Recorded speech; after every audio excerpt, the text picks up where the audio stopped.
नमस्कार, astro science में आप सभी का बहुत बहुत स्वागत है। मैं हूं आपके साथ अंजलि और मेरे साथ हैं एस्ट्रो साइंटिस्ट गुरुदेव जीडी वशिष्ठ जी। सर, आपका बहुत बहुत स्वागत है। माता रानी खुशियां दे, सुख दे। अगर आपके घर में पारिवारिक शांति नहीं है, घर में लोगों के आपस में रिश्ते अच्छे नहीं हैं, पारिवारिक सदस्यों में हमेशा मतभेद होता है, लोग एक दूसरे से उखड़े उखड़े रहते हो, हर बात में विवाद होता हो और आप अपने घर में सुख शांति चाहते हैं, तो बने रहें हमारे साथ, क्योंकि आपके घरेलू कलेश का कारण और निवारण लेकर हमारे साथ हैं आपके अपने एस्ट्रो साइंटिस्ट गुरुदेव जीडी वशिष्ठ जी। गुरुदेव से जानेंगे घरेलू अशांति क्यों होती है और किस खास उपाय से घर में सुख शांति का वास होगा। आज का एपिसोड बहुत ही खास है क्योंकि आपके पारिवारिक कलेश को गुरुदेव जड़ से उखाड़ देंगे। तो गुरुदेव, आज के अपने शो की शुरुआत करते हैं। सबसे पहले, क्योंकि हमने पारिवारिक कलेश की बात की, अगर पति पत्नी के बीच की बात करें तो अक्सर कई घरों में ये देखने को मिलता है कि पति पत्नी के बीच में कलह होती है। हम कई बार ऐसा सुनते भी हैं। कुछ पति पत्नी ऐसे भी होते हैं कि झगड़ा और कलह इतनी ज़्यादा बढ़ जाती है कि नौबत हाथापाई मारपीट तक आ जाती है। तो क्या पति पत्नी के बीच झगड़ा होने के पीछे किसी तरीके का गृह दोष भी होता है? क्या होता है ये गृह दोष और इसका निवारण क्या है? जन्म कुंडली का 7वां और 12वां घर ये डायरेक्ट पति पत्नी के साथ संबंधित होता है। 12वां घर मियाँ बीवी के मिलन का होता है और 7वां मन से बंधन बांधने का होता है, जिसे हम शादी बोलते हैं। जी, ठीक है। जब इन घरों के अंदर कोई भी खराब ग्रह बैठने लगते हैं और वो जो बैठे हुए ग्रह है इस घरों के अंदर, वो जब अशुभ होते हैं तो मियाँ बीवी में कला होती है, लेकिन अलग नहीं होते। लड़ाई झगड़ा मार पिटाई ये सब कुछ होता है और बहुत बहुत दिन तक अपने ही घर में रहते हुए अलग अलग रहते हैं। तो ये जन्म कुंडली के 7वें और 12वें घर के कारण होता है। इसके अंदर अगर 7वें 12वें और तीसरे घर के अंदर खास तौर पे कोई अशुभ ग्रह बैठा हुआ हो तो मियाँ बीवी का लड़ाई झगड़े के बाद में तलाक भी होता है। ये चीज़ इसीलिए हमारे संस्कारों के अंदर जो हमें हमारे दादी नानी परनानी के पास से जो एक संस्कार मिले कि गृहिणियों को सुबह सुबह नहा धो करके मंदिर ज़रूर जाना चाहिए। अब वो मंदिर जाएंगी तो खाली हाथ तो जाएंगी नहीं, और कुछ ना कुछ फूल फल मिठाई, ना घर पे ही बनाई हुई कोई मिठाई, ये लेकर के जब वो मंदिर जाती हैं तो 12वें घर की अशुभता को ये खत्म करने में सबसे उपयोगी एनर्जी बनाती है। ठीक है। सारा खेल एनर्जीज का है जी, ऑरा का है। तो हमें वो बदलना होता है अगर हमारा खराब हो। तो वो मंदिर जाने से 7वां घर और 12वां घर ये शुद्ध होता है। तो मीठा जो होता है किसी भी प्रकार का, चाहे वो मिश्री हो, पतासे हो, बर्फी हो, लड्डू हो, कुछ भी हो, उसके अंदर मंगल होता है और शादीशुदा जिंदगी के लिए मंगल को खास तौर पे देखा जाता है। और मंगल खराब हो तो घर में क्लेश के चांसेस बहुत ज़्यादा होते हैं। तो इसीलिए मंदिरों के अंदर जितनी चीज़ें चढ़ाई जाती है, आप देखिए कड़वी नहीं होती, सारी की सारी मीठी होती हैं। तो वो जब हम मीठी बना के चढ़ाते हैं तो उससे शादीशुदा ज़िंदगी के क्लेश खत्म होते हैं।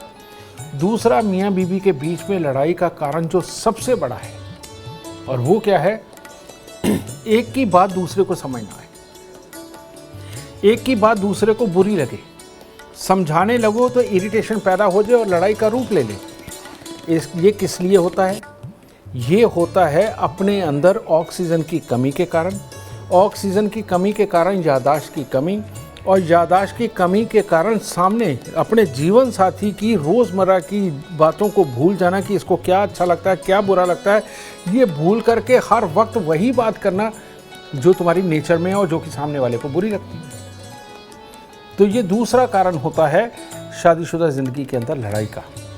तो इसीलिए औरतों को ख़ास तौर पे एक हिदायत दी गई कि शादीशुदा ज़िंदगी में अगर दिक्कत है तो बृहस्पतिवार को कच्चा पीला सूत पीपल को लपेट करके वहाँ पर जल चढ़ाएं। कारण आप सबको पता है कि इस धरती पर ऑक्सीजन का अगर कोई 24 आवर का कोई स्रोत है तो वो पीपल का पेड़ है। तो ये ऑक्सीजन की कमी पीपल को कच्चा पीला सूत लपेटते लपेटते में 7 बार जब लपेटते हैं, औरत के अंदर जाती है, उसकी याददाश्त बढ़ती है, उसकी सहन शक्ति बढ़ती है और अपने ही घर वालों की ज़रूरतों को, बातों को समझने में उसको मदद मिलती है। ये साइंस है, ठीक है। और इतनी सी ये साइंस फॉलो करने से घर के अंदर कलेश होने बंद हो जाते हैं। जी, बहुत अच्छा और सरल उपाय गुरुदेव ने बताया है। एक और समस्या अमूमन कई घरों में देखने को मिलती है गुरुदेव कि पिता और बच्चे के बीच का संबंध अच्छा नहीं है, ठीक नहीं चल रहा है। कई बार तो बातचीत तक नहीं होती है पिता और बच्चे की। तो इसके लिए कौन सा गृह दोष जिम्मेवार है, इसका निवारण कैसे हो? जन्म कुंडली के अंदर पिता की कुंडली में पुत्र का जो स्थान होता है वो जन्म कुंडली का 5वां घर होता है, और पुत्र की कुंडली के अंदर जो पिता का स्थान होता है वो जन्म कुंडली का 5वां घर होता है, ठीक है। अगर पिता की कुंडली के अंदर जन्म कुंडली के 5वें घर के अंदर पापी ग्रह शनि, राहु, केतु को बोलते हैं, शुक्र को भी बोलते हैं, लेकिन यहाँ शनि, राहु, केतु आ रहे हैं। ये कोई भी ग्रह एक भी अगर इनमें से विराजमान है यहाँ पर, तो पिता की ही अपने पुत्र के साथ नहीं बनेगी। पिता हर वक्त अपने बच्चे को समझाने की फिराक में रहेगा, जिससे कि बच्चा दुखी होगा। और अगर बेटे की जन्म कुंडली के 5वें घर के अंदर शनि, राहु, केतु में से कोई एक या दो हों, तो बेटा ही ऐसा उदंडी होगा कि उसको अपने पिता का समझाया हुआ अच्छा ही नहीं लगेगा, और वो हमेशा अपने पिता के विचारों के खिलाफ ही जाएगा, और जो पिता समझाएंगे वो खास तौर पे नहीं करेगा। तो ये जो एक योग बनता है, आप देखिए कि जो भी बच्चे शराब पीते हैं, पब में जाते हैं, माँ बाप की नहीं सुनते, अपने दोस्तों के साथ मस्त रहते हैं, उनकी 2 ड्रेस बड़ी खास होती हैं। एक होती है काली और नीली, यानी कि नेवी ब्लू कलर और ब्लैक कलर, उनको बहुत पसंद होता है। और दूसरी ड्रेस होती है मल्टी कलर, यानी कि टी शर्ट या पैंट भी ऐसी कि जिसके अंदर कई कलर हो। ये जो कई कलर वाले हैं, जिनको ये कपड़े पसंद आते हैं, बेटा उनका केतु खराब 5वें घर के अंदर होता है। और जिसको ब्लैक कलर ज़्यादा पसंद है उसका शनि होता है, और जिसको ब्लू कलर ज़्यादा पसंद होता है उसका राहु 5वें घर में होता है। कितना आसान है जांचना। अब ऐसी अवस्था में जिस बच्चे का, मान लीजिए आपके घर में कोई ऐसा बच्चा है और जिसका स्वभाव नहीं मिल पाता माँ बाप से, या माँ बाप जो समझाते हैं वो उसको नहीं फॉलो करता है और हमेशा विचारों में तकरार रहती है, तो आपको जांचना क्या है। अगर वो मल्टी कलर पसंद करता है तो ऐसी अवस्था में 43 दिन लगातार 200 ग्राम चावल, 200 ग्राम देसी खांड दान दे दीजिए, आपका बच्चा सीधा हो जाएगा। और ख़ास तौर पे ऐसे बच्चे को अगर ज़ुकाम, डस्ट, एलर्जी भी रहता है तो फिर तो ये उपाय रामबाण की तरह काम करेगा, और माँ बाप के साथ विचार भी मिलने लगेंगे। सिर्फ 43 दिन ये चावल और देसी खांड दान देना है। अगर बच्चे को ब्लू कलर ज़्यादा पसंद है तो ऐसी अवस्था में क्या करना है, आपने अपने घर का जो मेन गेट है वो टूटा फूटा, जंग लगा हुआ ना हो, वहाँ पर पेंट वगैरह मुकम्मल सारा अच्छा होना चाहिए। और जो घर का मेन गेट है उसकी दहलीज के ऊपर चांदी की एक आधे इंच मोटे पतरा लगा दीजिए, ताकि आपका बच्चा जब घर में एंटर हो तो नेगेटिव ऊर्जा सारी बाहर ही रह जाए। चांदी में ये खासियत है कि नेगेटिव ऊर्जा, या आप ये कहें कि जो बुरी हवाएं हैं वो चांदी के आगे नहीं ठहरती। तो जैसे ही आपके घर की दहलीज में एंटर करेगा तो वो नेगेटिविटी बाहर छोड़ाएगा, ठीक है। और जब घर के अंदर रहेगा कुल रहेगा। और एक चांदी का ठोस हाथी बनाइए जो कम से कम 60 ग्राम का हो, जिसकी सूंड नीचे को हो, राइट पाँव आगे को हो। वो उसके सोने वाले कमरे में बेड के आसपास रख दीजिए। ये इसकी पॉजिटिव ऊर्जा को हमेशा बना करके रखने में उसकी मदद करेगा। तो ये ब्लू वाले भी हो गए। अब आगे ब्लैक वाले। अगर आपके बच्चे को ब्लैक कलर बहुत ज़्यादा पसंद है और चिड़चिड़ा रहता है, उसकी आंखों में दिक्कत रहती है, इरिटेट रहता है, जल्दी बाल सफ़ेद भी हो रहे हैं, अगर इस तरह के सिम्टम्स बच्चे के अंदर है और आपका कहना नहीं मानता और आपस में नहीं बनती है, कुछ नहीं, माँ करे या बाप करे, 43 दिन लगातार 8 साबुत बादाम लेकर के मंदिर चढ़ाएं, प्रणाम करें, आते हुए 4 वापस उठा करके ले आने, ठीक है, और लाके लोहे के डिब्बे में बंद करके उनको किसी अंधेरी जगह पे रखें जहां सूरज की रोशनी ना पड़ती हो। 43 दिन ऐसा करने के बाद डिब्बे को बंद करके वहीं पड़ा रहने दें, और 1 साल तक इन बादामों को अपने घर पे रखें। 1 साल बाद उठा करके बादामों को जल प्रवाह कर दें, डिब्बा कहीं बाहर फेंक। आप ये करके देखिए, पक्की बात है, ये लाल किताब अमृत के उपाय, वैश्विक ज्योतिष के उपाय आपकी पूरी ज़िंदगी के दुख तकलीफ ख़त्म करने में पूरी तरह सक्षम है। बहुत सरल उपाय बताए हैं गुरुदेव ने और अमूमन कई घरों में ये समस्या देखने को मिलती है। आप ये उपाय ज़रूर अपने घरों में अपनाएं और देखिए आपकी समस्या का निवारण ज़रूर होगा। आप देखते रहिए एस्ट्रो साइंस। हमारे एस्ट्रो साइंटिस्ट गुरुदेव GD वशिष्ठ जी आपको सरल उपाय आगे भी बताने वाले हैं जो आपके घर में हर तरह के कलह को जड़ से खत्म कर देगा। गुरुदेव ऐसा कहते हैं कि बच्चे की सबसे पहली गुरु या फिर दोस्त कह लें वो उसकी माँ होती है। माँ और बच्चे का प्यार किसी गवाही का मोहताज नहीं है। लेकिन अगर बच्चे अपनी माँ की ना सुनते हो या हमेशा अपनी माँ से कटे कटे रहते हो, इसके पीछे का क्या कारण है और ऐसी माँओं को क्या उपाय करना चाहिए? यही बात है बेटा कि हम ये एक्सपेक्ट करते हैं कि एस्ट्रोलॉजी के पास हर जवाब है और हर सवाल जब मर्जी दागे और उसका जवाब सामने से आ जाएगा। इसके पीछे टेक्निकल रीज़न बहुत सारे हैं। टेक्निकल रीज़न क्या है? अगर माँ की जन्म कुंडली के अंदर चौथे घर के अंदर कोई बहुत ही खराब ग्रह बैठे हैं तो उसके घर में तो क्लेश रहना ही रहना है। और अगर बच्चे की जन्म कुंडली के अंदर चंद्रमा बहुत खराब अवस्था के अंदर है तो ऐसी अवस्था में भी माँ के दुखों का कोई ना कोई हिस्सा पैदा होता ही रहेगा। और बच्चे के लगन में या चौथे घर के अंदर कोई खराब ग्रह बैठे हैं तो माँ के साथ उसका कोई ना कोई टकराव वैमनस्य चलता ही रहेगा। अब ये दो चीज़ें हो गई। इसका मैं इलाज तो आपको दे रहा हूँ यहीं पे। खास तौर पे माँ के साथ में सारी ज़िंदगी बच्चे की बॉन्डिंग बहुत शानदार रहे और माँ और बच्चा दिल से एक रहे, चाहे वो लड़का हो चाहे वो लड़की हो। इसका उपाय तो आज मैं आपको देने वाला हूँ। लेकिन आपको ये मैं कहना चाहता हूँ कि सारी दुनिया को उनका भविष्य बता करके सही यकीन दिलाने का काम हमने किया है और इसके लिए मैंने अपना नफ़ा नुकसान बिल्कुल नहीं सोचा और मेरे को सिर्फ आप लोगों के दुख से मतलब था। इस वजह से आप सबके लिए मैंने क्या किया है, आप अभी के अभी एंड्रॉयड फ़ोन के अंदर प्ले स्टोर में जा कर के एस्ट्रो साइंस ऐप डाउनलोड करें और माँ की भी डेट ऑफ बर्थ टाइम डाल के और बच्चे की भी date of birth time birth place डाल के एक तो बच्चे की लक मीटर के अंदर राशि चेक कर ले और एक उसके अंदर सेक्शन है कुंडली के बहुत बुरे योग, उसके अंदर चेक करिए।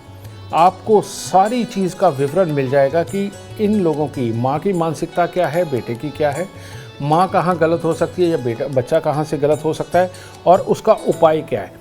वो अगर आप सटीक उपाय करते हैं जो कि मैंने आप सबके लिए बिल्कुल फ्री में कर दिया है, 1 रुपया भी नहीं लेते हम उसका, ठीक है। और ये सब आप लोगों का दुख मिटाने के लिए, घर घर से दुखों को मिटाने के लिए ये मैंने किया है काम जी। तो इसके अंदर जा कर के देखिए और देख के बहुत बुरे योगों का इलाज करिए, सुखी हो जाएंगे। और वैसे इसका जो जनरल इलाज है कि माँ बच्चा एक हो जाए और आपस में तकरार ख़त्म हो। पहले लोग सुबह नहा धो करके जल लेते थे, जल में थोड़ा सा दूध डालते थे, 4 दाने चीनी के डालते थे और जाकर के बड़ के पेड़ पे चढ़ाते थे और गीली मिट्टी का तिलक लगा के आया करते थे। सबसे उत्तम इलाज ये है। इसके अलावा अगर बड़ का पेड़ आपके घर पे नहीं, जैसे कि पहाड़ों पे नहीं मिलता, तो ऐसी अवस्था में आपने क्या करना है कि दूध में हलवा बनाना है, यानी कि सूजी भूननी है, घी के अंदर चीनी वैसे ही डालनी है। जब पानी डालने का वक्त आता है तब आपने उसके अंदर दूध डालना है और उसको पका लो। और हर मंगलवार को ये दूध के अंदर बना हुआ हलवा मंदिर चढ़ा करके गरीबों में बांटो। ये सबसे उत्तम इलाज है माँ और बच्चों की आपस में अच्छी बॉन्डिंग बनाने के लिए, रुपए पैसे प्रॉपर्टी के अंदर आने वाली बाधाओं को हटाने के लिए, अपने घर के अंदर बिल्कुल कूल माइंड होके हंसते खेलते आपस में परिवार को चलाने के लिए सबसे उत्तम उपाय है जो आपको ज़रूर करना चाहिए। जी। और अब अगला सवाल जो है गुरुदेव, वो लगभग हर घर की समस्या है। वो सवाल ये है कि कहते हैं कि शादी के बाद बहू जो है वो अगर किसी के सबसे करीब होती है तो वो अपनी सास के करीब होती है, लेकिन सास बहू की जो नोक झोंक है वो अगर बढ़ जाती है तो पूरा घर का माहौल मानो बिगड़ जाता है। ऐसे कौन से ग्रह हैं जो सास और बहू की आपस में नहीं बनने देते हैं?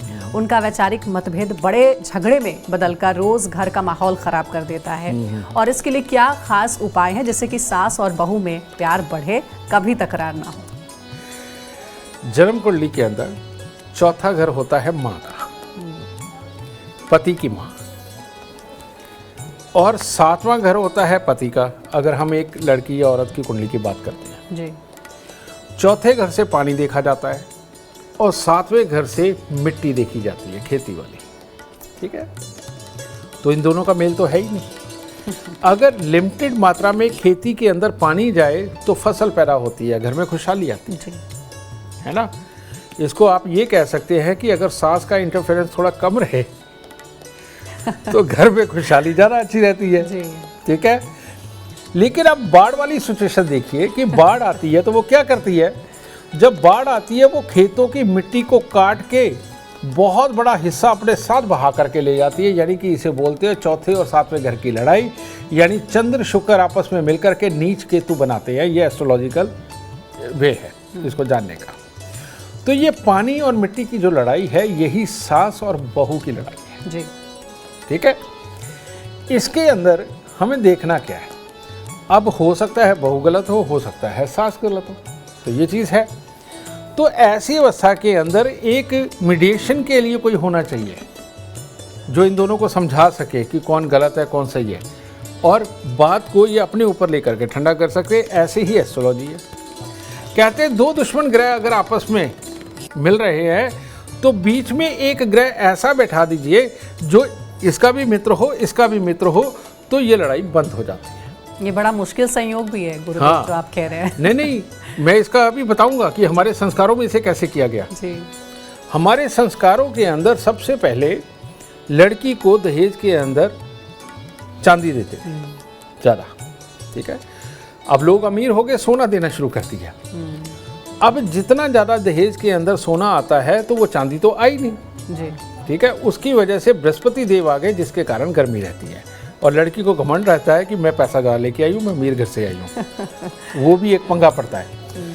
एक ये, दूसरा, जो लड़की सिंदूर नहीं लगाती, माथे पे लाल रंग की बिंदी नहीं लगाती, और हाथ में वो जो चूड़ा पहनते हैं ये नहीं पहनती, बहुत जल्दी त्याग देती है, उसके घर में सास बहू की लड़ाई कंफर्म है, तय है। क्योंकि ये साइंस है। ये मंगल जब तक बहू धारण नहीं करके रखेगी तब तक बातों को सहने की शक्ति उसके अंदर डेवलप नहीं होगी, ठीक है। एक ये चीज़। चलिए, मॉडर्न ज़माना है, आप चूड़ा भी नहीं पहन सकते, सिंदूर भी नहीं लगा सकते, बिंदी भी नहीं लगा सकते, चलो मान लिया। एक काम कर लीजिए, एक चांदी की डिब्बी लीजिए, चांदी की डिब्बी में शहद भर लीजिए, और शहद भर के एल्फी वगैरह से उसको चिपका लीजिए ताकि वो शहद बाहर ना आए। जिस भी घर में सास बहू की लड़ाई होती है, अगर सास और बहू को ये दोनों को एक एक डिब्बी रखवा दी जाए, यानी कि मंगल इन दोनों के बीच में स्थापित कर दिया जाए, तो इनका मन अपने आप नरम होकर के एक दूसरे की बात को समझने लगेगा और कलेश खत्म हो जाएगा। सब साइंस है, लेकिन ये आम लोगों को पता नहीं कि ये साइंस है। वो इसको अलौकिक चीज़ें समझते हैं, अलौकिक नहीं है, ये साइंस है। और जो मैं साइंस आपको बता रहा हूँ ये भी एक तरह की आपकी किस्मत की ये मेडिसिन है। खा के देखिए, सास बहू के कलेश खत्म हो जाएंगे। देखिए, गुरुदेव ने आपकी सबसे बड़ी समस्या का निवारण बता दिया है। बहुत ही सरल उपाय है, ज़रूर अपने अपने घरों में इसे इस्तेमाल करें। दादा दादी या फिर नाना नानी अपने पोते पोतियों से बहुत करीब होते हैं। वो कहते हैं ना कि धन से ज़्यादा ब्याज प्यारा होता है, वैसे ही बच्चों के बच्चों से दादा दादी को बेहद लगाव होता है। लेकिन बच्चे अगर अपने दादा दादी की इज्जत नहीं करते या उनके साथ रहना पसंद नहीं करते, तो इसके पीछे कारण और निवारण क्या है, गुरुदेव से हम जानेंगे। दादा दादी यानी बीच में दो पीढ़ी तक का फर्क है, माता पिता और उसके बाद दादा दादी। ये किन बच्चों की अपने दादा दादी के साथ नहीं बनती, मैं वो बताने जा रहा हूँ। ये साइंस है। ये भी जिन बच्चों की इम्यूनिटी कमज़ोर होती है, बहुत जल्दी उनको ज़ुकाम, डस्ट एलर्जी, खांसी ये लग जाती है ना। इन लोगों का बृहस्पति खराब होता है। या जिनके घरों के अंदर सांस, टीबी या पैरालाइज का बीज है, कहने का मतलब खानदान के अंदर किसी को रहा है, इन लोगों के भी दादा दादी के साथ बनने में दिक्कत आती है। इसके पीछे का रीज़न होता है बृहस्पति और राहु, ठीक है। राहु है धुआं, बृहस्पति है प्योर ऑक्सीजन। जब हमारे शरीर के अंदर पूरी तरह से ऑक्सीजन ना जाने की एक प्रक्रिया बन जाती है, जो कि इंटरनल कमी की वजह से होता है, उसकी वजह से हमारी इम्यूनिटी डाउन होती है, ठीक है। और बच्चे की याददाश्त कमज़ोर होती है, और बच्चा जो कोई उनको लंबा समझाना, लेक्चर्स देने वाली पोजीशन में आए, बच्चे के अंदर ईगो आ जाती है कि मैं इसकी बात क्यों सुनूं। समझे? ये इन बच्चों के अंदर ये प्रॉब्लम आती है और इन लोगों को अपना दादा दादी का कास्ट सबसे बुरा होता है। ऐसे बच्चे जो प्रत्यक्ष माहौल सामने होता है सिर्फ उसी में जीना चाहते हैं, और यही वो लोग हैं जो पुराने संस्कारों को दकियानूसी, डकोसला ये सब कुछ बोलते हैं, क्योंकि उनको आज की ज़िंदगी नज़र आ रही है, पीछे क्यों कैसे करके ये सारे संस्कार बनाए गए उनको इससे मतलब नहीं होता। तो इसीलिए ये बच्चे पूजा पाठ को भी कम मानते हैं या दिखावे के लिए कर लेंगे, लेकिन अंदर दिल से ये दादा दादी की बात नहीं मानेंगे। तो ये एक दिक्कत होती है। इसके बाद अब ये तो कमी है, सही मायने में बच्चे में कमी है, और उसका जुकाम, डस्ट एलर्जी बार बार होना ये आपको बता ही रहा है कि इसकी इंटरनल मशीनरी में दिक्कत है। तो इसका इलाज क्या है? इस चीज़ को अगर आप ठीक करना चाहते हैं तो कच्ची हल्दी मिलती है।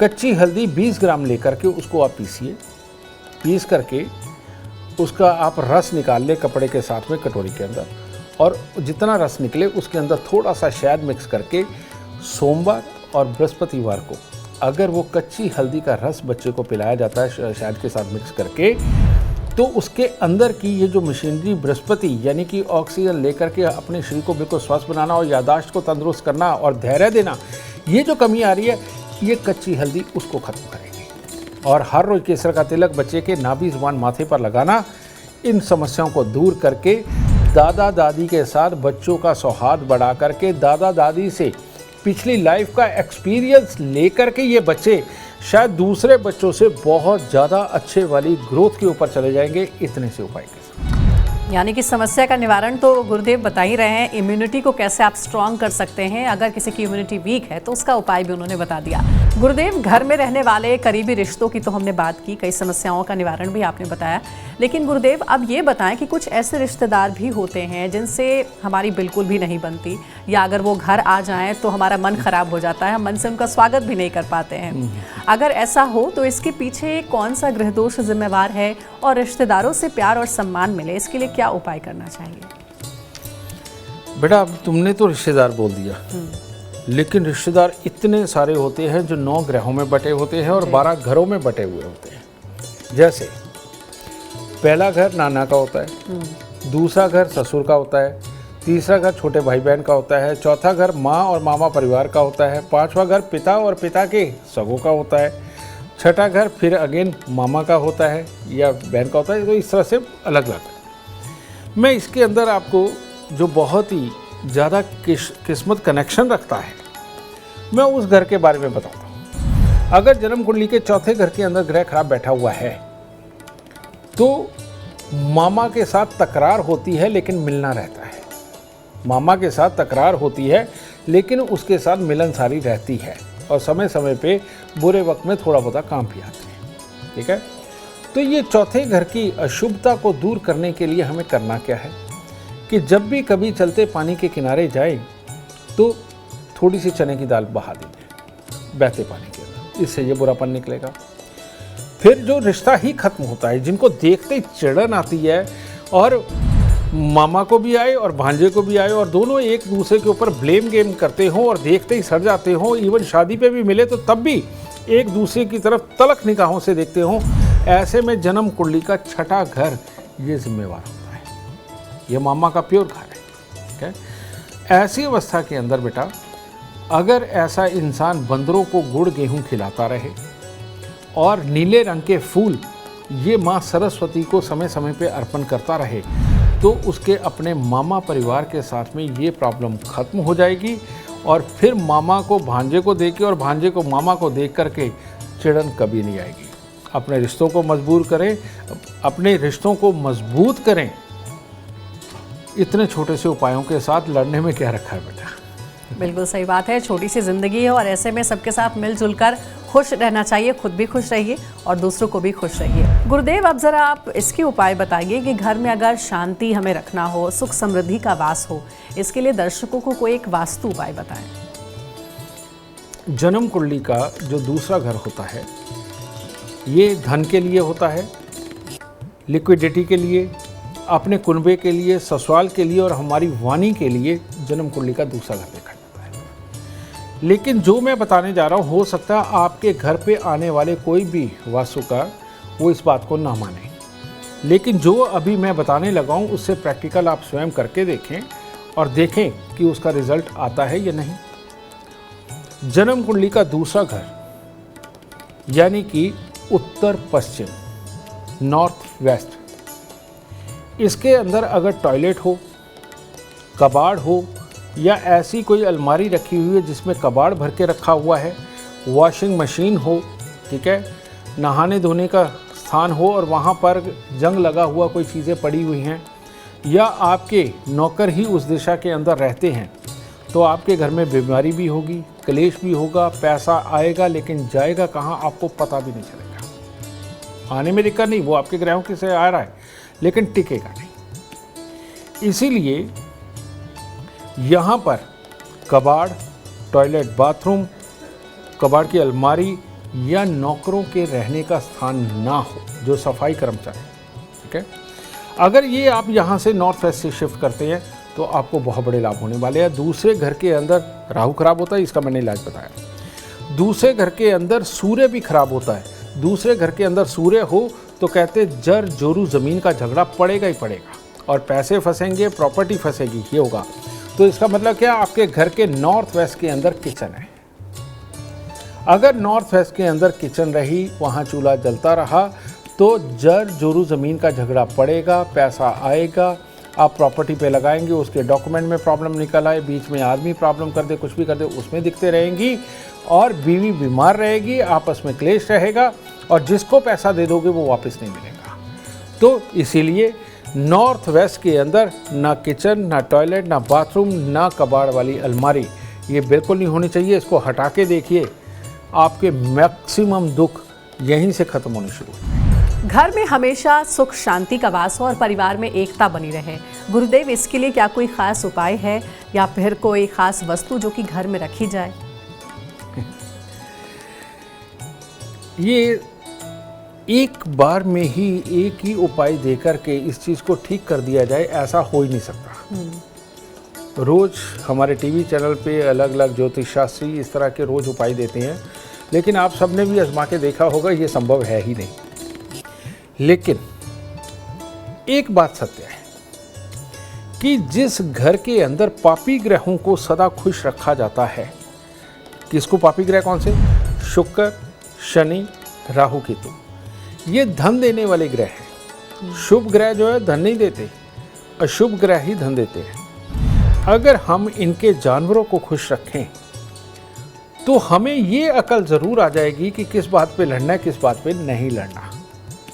क्योंकि लड़ना भी ज़रूरी होता है, कई बार हक की बात होती है, कई बार सामने से गलत हो रहा होता है, उसका जवाब देना भी ज़रूरी होता है। ठीक है, उससे नहीं बचना, लेकिन बेमतलब की बातों से बचना ज़रूरी है, जिसके कारण घर में सुख शांति बनी रहे। तो आज आप सबको आपके घर में रुपया पैसा आए, आपके बच्चे तरक्की करें, आपके आइडियाज़ सक्सेस हों, मियाँ बीवी का रिश्ता परफेक्ट रहे और घर के अंदर किसी चीज़ की कमी ना हो, उसका मैं उपाय देने जा रहा हूँ। और वो उपाय क्या है? वही हमारे दादी नानी के समय का उपाय। वो क्या? वो खाने से पहले 3 ग्रास निकालते थे, एक गाय का, एक कुत्ते का, एक कौवे का। तो ऐसे में आज के ज़माने में आपके बच्चे नहीं मान रहे, कोई बात नहीं, लेकिन घर की गृहिणी को क्या चाहिए? आज जब घर का खाना बनने लगा है सुबह के वक्त में, वो जो पहली रोटी तवे के ऊपर डाली है ना, उसको पका के उसको अलग रख दें और सबको खाना पीना खिलाए, सबको ऑफिस भेजे, स्कूल भेजे, और उसके बाद वो एक रोटी को आधी तोड़ के गाय को दे दे, आधी कुत्ते को डाल दे और आधी छोटा छोटा चूरा करके कौवों के लिए डाल दे। जो गृहिणी ये वाला उपाय रोज नहीं भूलेगी, आप इसी 1 साल के अंदर देखिएगा, घर के अंदर पति के सुख को वाच करके देखिए, बच्चों के सुख को वाच करके देखिए, पैसे के सुख को वाच करके देखिए, और जो लोग तुम्हारे को पहले साथ नहीं देते थे और तुम्हारी बात को अहमियत नहीं देते थे, किस तरह से वो चल चल के आपको आकर के अहमियत देने लग जाएंगे। ये आप करके देखिए। ये लाल किताब का अमृतमयी इलाज है और ये करने से आज की डेट में लाखों करोड़ों घर सुखी हो चुके हैं और आपको जल्दी सुखी हो जाना चाहिए ये उपाय करके। तो गुरुदेव के उपाय आप आजमा कर देखें, देखना कैसे घर से आपके कलह, कष्ट और परेशानियां कोसों दूर भाग जाएंगी। उम्मीद करते हैं आपको आज का विषय पसंद आया होगा।